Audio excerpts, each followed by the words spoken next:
βρώμικες πλόγες μολύνουν το αίμα μου. Μ' αυτές θα πνίξω όσους διάζουν τη γενιά μου.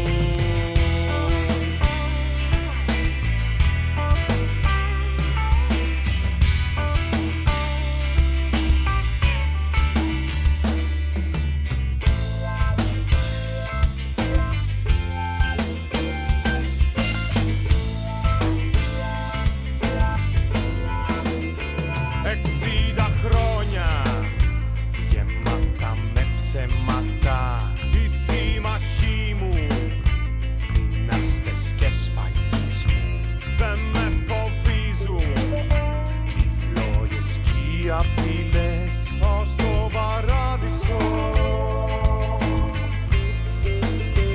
Γιατί την κόλαση την έζησα εδώ, στο Κόσοβο.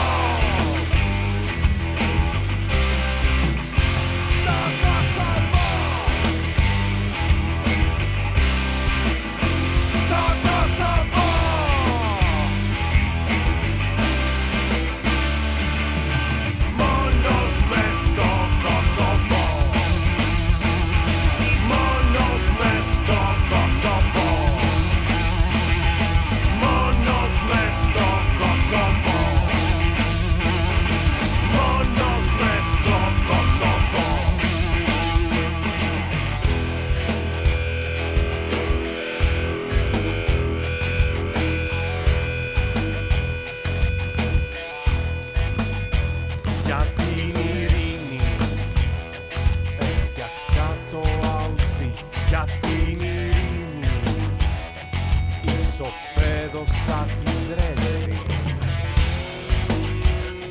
Έκαψα τη Χιροσίμα. Πήγα και στο Βιετνάμ. Για την ειρήνη διχοτόμησα την Κύπρο.